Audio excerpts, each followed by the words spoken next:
Setelah zaman raja demi raja berlangsung di Yudea dan Samaria, kita masuk dalam kitab 2 Raja-Raja sebagai kelanjutan dari kitab 1 Raja-Raja. Di dalam kitab ini, saudara, kita melihat bagaimana yang disebut sebagai dinamika iman bangsa atau orang Israel. Kadang ada raja yang setia pada Tuhan, kadang ada raja yang jahat di mata Tuhan dan menyembah Allah lain. Baik itu di Yehuda atau Israel Selatan dan di Samaria atau Israel Utara. Jadi garisnya tidak linier atau lurus di Yehuda. Orang Israel Selatan itu terus setia kepada Tuhan. Ada pada masa-masa itu raja-raja yang berlaku jahat, seperti Rehabeam sebagai Raja Yehuda dari darah Daud, suku Yehuda. Demikian juga di Israel Utara. Ada kalanya orang raja di situ berlaku baik di mata Tuhan, tetapi lebih banyak yang berlaku jahat. Sehingga apa yang akan terjadi? Pada saat Yehuda dipimpin oleh Raja Hizkia, terjadi sesuatu yang bertolak belakang di Israel atau Israel Utara atau Samaria. Di Yehuda atau Israel Selatan, Raja Hizkia membawa bangsa Israel menyembah dan taat kepada Tuhan Allah. Tetapi sebaliknya, Israel Utara dipimpin Raja Hosea melakukan hal yang sebaliknya. Dan pada saat itu, Israel Utara diserbu oleh bangsa Asyur, dipimpin oleh Raja Salmaneser, menyerang Samaria dan mengepungnya, lalu direbut sesudah lewat 3 tahun. Dan pada tahun ke-6, Raja Hizkia di Israel Selatan. Pada zaman itu, tahun ke-9 Raja Hosea di Israel Utara, Asyur berhasil merebut Samaria. Dan pada saat ini runtuhlah Israel Utara. Dan mereka, orang-orang Israel Utara, diangkut, dibuang ke Asyur. Dan ditempatkan di Halah pada sungai Habor. Nah, saudara-saudara, di sini dikatakan di dalam kitab 2 Raja-Raja, apa penyebab Israel Utara runtuh dan orang-orangnya dibuang itu? Dan dikuasai oleh orang Asyur, kerajaan Asyur. Ini dikatakan Alkitab, yaitu karena mereka tidak mau mendengarkan suara Tuhan Allah mereka dan melanggar perjanjiannya, yakni segala yang diperintahkan oleh Musa hamba Tuhan. Mereka tidak mau mendengarkannya dan melakukannya. Lalu bagaimana dengan Israel Selatan atau Yehuda? Yehuda atau Israel Selatan tidak luput dari serbuan bangsa asing. Masih pada zaman Raja Hizkia, Raja Asyur juga yang menyerang, yaitu Sanherib.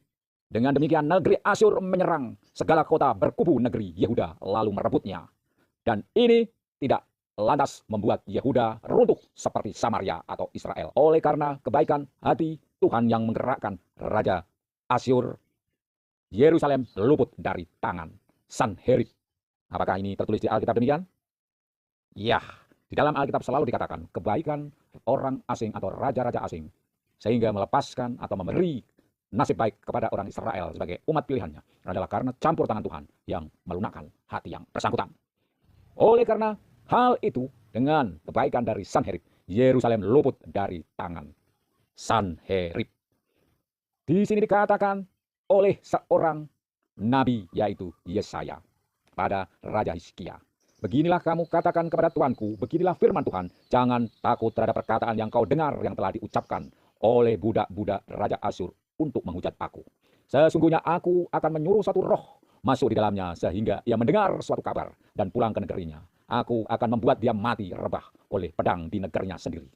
Jelas Tuhan turut campur tangan terhadap segala nasib baik bangsa Yehuda. Dan bangsa Yehuda, kerajaannya tidak serta-merta runtuh seperti Israel Utara atau Samaria. Dan selanjutnya Raja Hizkia mendapat utusan dari Babel, namun masalah dapat diatasi. Raja demi raja penerusnya, ia masih dapat menyambung nafas kerajaan Yehuda. Sesudah Raja Hizkia ada Raja Manasye yang berbuat jahat di mata Tuhan. Lantas Raja Amon, Raja Yehuda ini melakukan yang jahat di mata Tuhan. Tetapi pada zaman Raja Yosia, Raja Yehuda ini melakukan yang benar di mata Tuhan seperti Daud. Dan dia menemukan kitab Taurat. Dan pembaharuan dilakukan oleh Raja Yosia. Dilanjutkan oleh Raja Yoahas melakukan yang jahat di mata Tuhan. Lanjut Raja Yoyakim, ia melakukan yang jahat di mata Tuhan pula. Dilanjutkan Raja Yoyakin melakukan yang jahat di mata Tuhan juga. Sampai pada akhirnya zaman Raja Sedekia. Disinilah Yehuda menemui ajalnya. Kerajaan Yehuda runtuh. Pada saat itu Raja Sedekia menjadi raja melakukan yang jahat di mata Tuhan, dan oleh karena murka Tuhan terjadilah terhadap Yerusalem dan Yehuda bahwa ia Tuhan membuang mereka dari hadapannya. Raja Sedekia memberontak terhadap Raja Babel, tetapi kemudian kalah. Dan mereka, Raja Sedekia ini, mendapatkan nasib yang mengenaskan. Tentara Kasdim mengejar raja dari belakang dan mencapai dataran Yeriko pada saat diserbu oleh Babel ini, pengepungan oleh Raja Nebukadnezar. Yerusalem dikepung dan kota ini terus di dalam kelaparan yang merajalela, dan tentara melarikan diri sampai raja itu sampai di Yeriko, dan segala tentara berserak meninggalkan dia. Orang Babel dengan rajanya Nebukadnezar itu menangkap Sedekia dan membawa dia kepada Raja Babel dan menjatuhkan hukuman. Orang menyembelih anak Sedekia di matanya dan ia dibelenggu dengan rantai tembaga ke Babel. Pada tahun ke-19 Raja Nebukadnezar, Raja Babel, kepala pasukan pengawal Babel ke Yerusalem, membakar rumah Tuhan, rumah raja dan semua rumah di Yerusalem. Semua rumah orang besar-besar dibakar dengan api, dan inilah saatnya runtuh kerajaan Yehuda atau Israel Selatan. Dan di sini tinggal apa kalau sudah demikian? Kitab 2 Raja-Raja mengatakan sesudah Yehuda runtuh itu, Gedalia menjadi gubernur, meskipun kemudian dibunuh. Sedangkan Raja Yoyakin, raja terakhir Yehuda itu, mendapat perlakuan baik dari Raja Babel, yaitu Ewil Merodah. Dia dapat duduk di depan raja, berkedudukan raja-raja bersama dengannya di Babel, dan makan di depannya, serta mendapat belanja yang diberikan untuk setiap hari selama hidup. Namun kerajaan Yehuda dengan diangkatnya Gedalia menjadi gubernur tadi, dan kemudian meskipun dibunuh, kita dapat mengambil suatu intisari bahwa nasib Yehuda lebih baik daripada nasib Samaria atau Israel Utara. Di sini tahun demi tahun sampai masa Mesias, yaitu Yesus Kristus, kita ketahui Yehuda merupakan sebuah provinsi.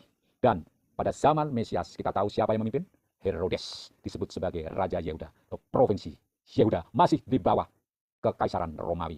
Sedangkan pada zaman Raja Babel saat keruntuhan Yehuda itu, kita tahu sesungguhnya ada diangkat seorang gubernur, berarti Yehuda menjadi provinsi, dan nasibnya lebih baik daripada Samaria atau Israel Utara, yang kemudian tidak tentu rimbanya sampai akhir zaman. Tetapi oleh karena masih ada Yehuda, mereka diselamatkan.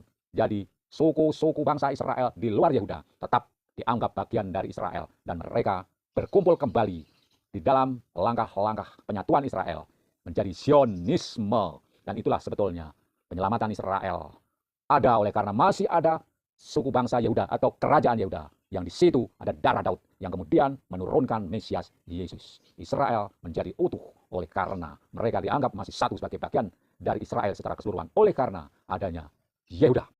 Bagaimanapun juga kasih Tuhan kepada bangsa Israel yang tegar tengkuk itu terus dinyatakan.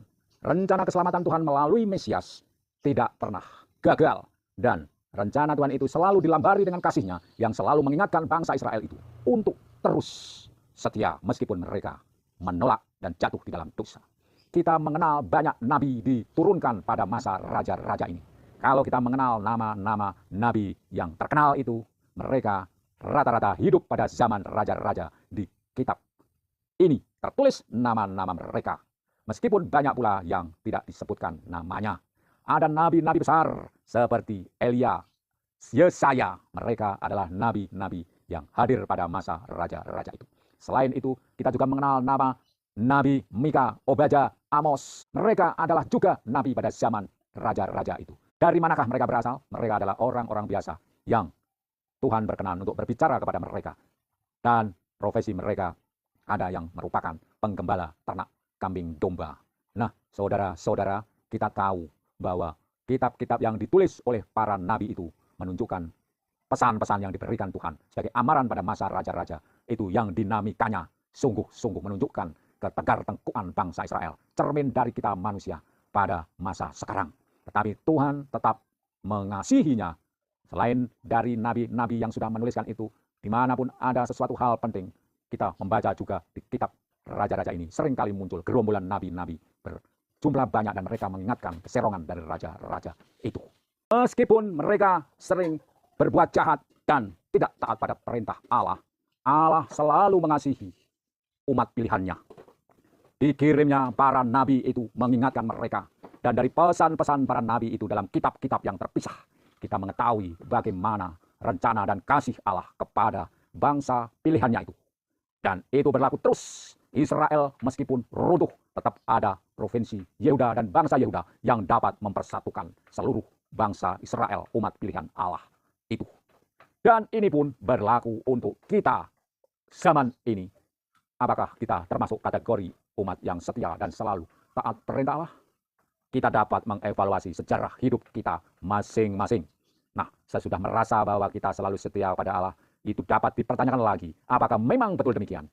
Kalau kita hanya mengandalkan penurutan ketaatan hukum Taurat sebagai perintah Allah, Allah sesungguhnya menghendaki tidak cukup itu. Kalau masih dalam kehidupan di bawah hukum Taurat, maka harus sempurna semuanya. Karena pelanggaran satu hukum berarti melanggar hukum yang lain semuanya. Berarti di sini kita tidak mungkin melaksanakan hukum Taurat. Bahkan bangsa Israel, umat yang dipilihnya itu, ya jelas tidak mungkin dapat melaksanakannya. Tetapi rencana dan kasih Allah tetap nyata kepada umat yang dikasihinya. Oleh karena ketidakmampuan kita itulah, maka ada suatu langkah besar Tuhan dengan penyelamatan melalui anugerah, kasih karunia, pemberian gratis melalui Allah sendiri yang menyelamatkan kita, menyucikan kita dari dosa, dari penyebab dosa, yaitu sang pembohong, sang pembohong yaitu iblis, dan akibat dosa yaitu kematian atau maut. Dan gantinya kita disucikan dan mendapat itu kekal. Itu bukan karena kita sanggup melakukan hukum atau Taurat atau perintah Allah. Hanya kalau kita mau terbuka saja untuk menerima Tuhan setelah mengakui ketidakmampuan itu, maka kasih Tuhan begitu nyata kepada kita bahwa pemberian keselamatan seperti bangsa Israel meskipun selalu melawan Tuhan tetap dikasihi. Itu hanya karena kasih Allah.